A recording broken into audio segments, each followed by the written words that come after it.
Being a digital nomad is a lot like running a marathon. The longer you run, the fewer people you'll see beside you. Now, it starts crowded, but as the miles pass, the quieter it gets.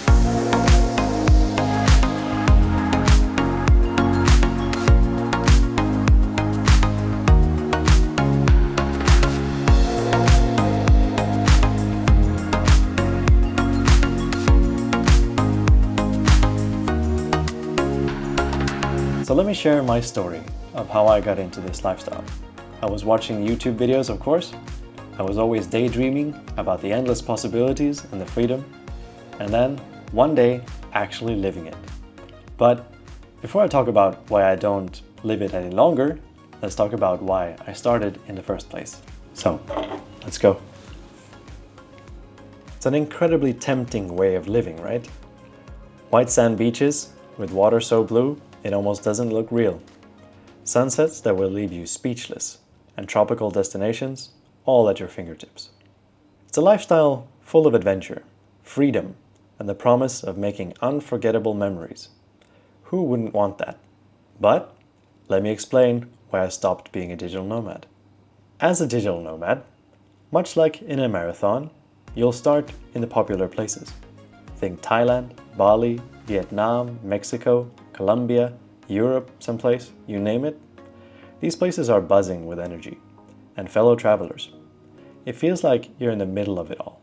But then, after a while, you start craving something different, something new. You look for quieter spots, hidden gems that aren't overrun with other nomads and tourists. It's like a search for peace, privacy, a deeper connection to the place you're in, and every time you make a move, you leave behind some of the connections that you've built. Now, don't get me wrong, there are some amazing advantages to being a digital nomad. In fact, these are the reasons I got started in the first place. It's the adventure that makes you feel truly alive. It's the memories you create that stay with you forever. You get this incredible sense of freedom. You're not tied down by anything. It's exciting, right? An interesting life that's constantly evolving, full of new experiences, new people, and new cultures. And perhaps most importantly, seeing the world. It just changes you. You grow as a person, your perspective expands, and you learn so much about the world and about yourself. But like any marathon, there's a flip side. There's a reason why so many people start the race, but don't finish. Being a digital nomad means you're always starting over. Again, new places, new faces, no deep roots anywhere.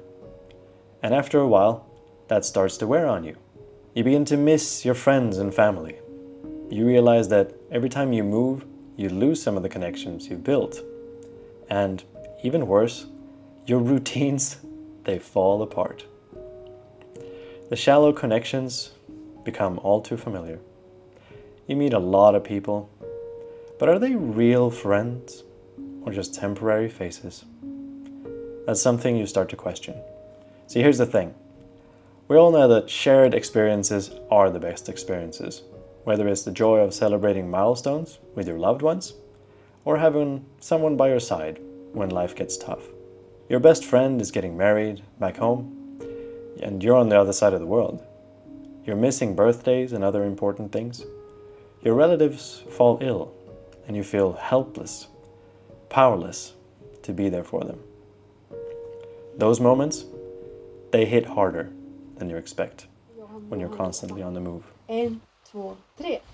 Ja må han leva, ja må han leva, ja må han leva ut i 100 år. Ja visst ska han leva, ja visst ska han leva, ja visst ska han leva ut i 100 år. After a while, the constant adventure, the freedom, the excitement wasn't enough to outweigh the loneliness and the feeling of disconnection. I realized that I wanted more than just new experiences. I wanted deep, meaningful relationships. I wanted stability. I wanted to stop starting over all the time. Being a digital nomad has its undeniable perks. But for me, the cost of constantly moving, of always searching for the next place, the next adventure, it became too much. And that's okay. If you're thinking about becoming a digital nomad, I say go for it. It's a journey that will change your life. But remember, it's not all sunshine and beaches. Now, I may have stopped running the marathon, but that doesn't mean I'm not still chasing new adventures. I've just found a new way to live them. One with more roots, more connection, and more time for the people who matter the most. I live in Thailand long term, and I use it as a base for new adventures now and then. I can visit my friends and relatives, and they can also visit me, like my cousin did a few weeks ago. Being a digital nomad is very fun. It's nowhere near as glamorous as these influencer types make it seem. I'm aware of the irony of me making YouTube content about this, but I'm very glad that I did it. I just don't want to do it in the long run. Only you can decide if this lifestyle is right for you in particular. Can you imagine yourself becoming a digital nomad? Let me know in the comments. And don't forget to like and subscribe. I'll see you in the next one.